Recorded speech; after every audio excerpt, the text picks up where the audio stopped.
Ocarina of Time remake information every day, even though it's not the stuff that we're really looking for from Nintendo. But this one might give us a little bit of a hint as to what to expect, at least with some of the more mature themes that the original Ocarina of Time had. Now, officially last night, the ESRB rating was posted for Ocarina of Time Remake, which is pretty much just the rating for the game. The original was rated E, while the remake is rated E10+. It states it's for animated blood and fantasy violence. Now back then we didn't have the E10+ rating. It was just E or T or M. And obviously it wasn't going to be mature, and it wasn't bad and crazy enough to be T. So it was just rated E back then. So this doesn't really tell us too much, but the added descriptions might, and in fact, it might tell us a good chunk as to what could change in this remake. But before we dive into that, make sure you leave a like and subscribe today. We are getting so close to our goal of 400K. Literally, we are right at the doorstep. You guys can make that happen super soon. So let's see how many people we can get to leave a like and subscribe. You guys are really going to want to see the videos I have planned, even one very goofy one that I'm excited to show you.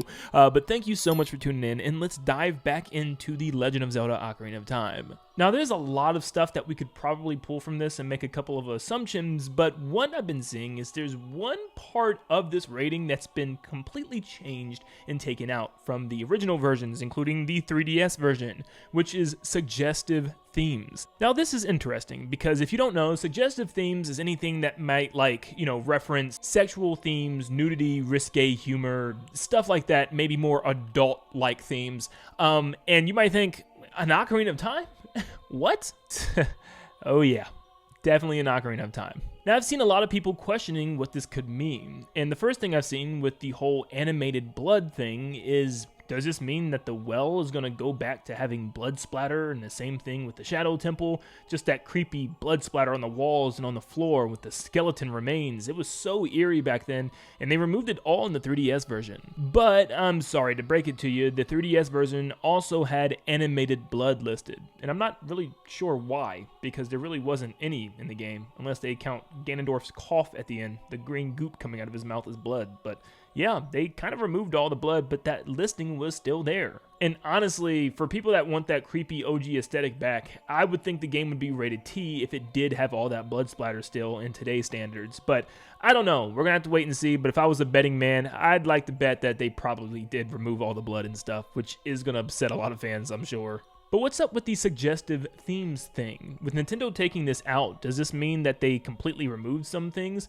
Here are some of the suggestive themes that were in the originals. It listed the boss Twinrova from the Spirit Temple and how she wears a very revealing outfit in the second half of her battle. She also winks at Link suggestively before the fight of the second half, which is, I think is hilarious, but sure. There are great fairies who are female characters with larger breasts that come out of fountains wearing scantily clad leaf dresses and brown boots. Nothing explicit is shown, but they are still nearly naked. Some female enemies wear strapless bras. In the Spirit Temple, there's a large statue of a female figure. Link cannot use the hookshot to grapple to the statue except for the statue's breast area. This is purely an Easter egg, however, so yeah, that's not a big deal. But Princess Ruto is shown completely naked, both in her child and adult forms, though nothing obtrusive is shown, the stuff. But it talks about how all the Zora do not really wear clothes except for, King Zora. The 3DS remake of this game gives Ruto some scant clothing to cover her chest, breast area at the very least. And then we have Noburu's top consists of only a small crop top / bikini. The tops of her breasts are shown on her model. All the Gerudo women wear crop tops. I did not think we'd be talking about this today. Can't lie. But yeah, I mean, it seems like most of it is the women in Ocarina of Time. Yeah, this isn't a big issue. I'm sure Nintendo is probably going to change a lot of their outfits because I guess for some people, they could come off a little revealing. I don't think any of it was wrong or bad in the first place, but this is modern Nintendo. You know they're going to make changes. You know diehard Nintendo fans are going to throw a fit, though, because they're going to be like, what? Twinrova doesn't wink at Link anymore? It lacks detail. You know what I mean? It's stuff like that. It lacks the little things that the original had that this one doesn't. There's going to be complaints.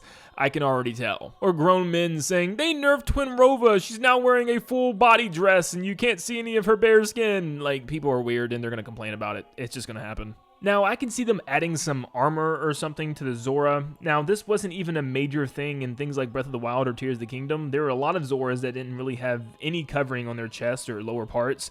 They just had some jewelry and stuff. So, I don't know if this one's going to be a big deal. And I'm sure for Princess Ruto, they're going to give her a proper dress or something this time around, especially when she's in her child version, because they don't even want to mess around with that. It's a child. So, I don't know why there would be anyone upset with them giving her more of a prominent dress. I mean, even in Hyrule Warriors, they gave her a more dress built into her body type of thing made out of her fins and stuff, so they could just literally repeat that. I mean, that model was really good. Just kind of bring that one back. And the Great Fairy will probably now be completely covered up. I highly doubt she'll be wearing the same dress and outfit that she's wearing in the games, and probably tone her down a bit, because out of all the character designs in Ocarina of Time, she's probably one of the most risque, one of the most in the series, if we're not counting like Sia from Hyrule Warriors. But these changes aren't anything that really matter too much to me. I just really hope they keep the creepy aspect of this game intact. If I'm not mistaken, the only Zelda game that's got a T rating was Twilight Princess. That game was very realistic looking and honestly had some of the darker, creepier moments in the entire series. But I just really hope they keep the same theming and atmosphere with some of these enemies, bosses, and areas like the well, the Shadow Temple, and obviously like Dead Hand and stuff. I want these things to still feel creepy and eerie as much as they did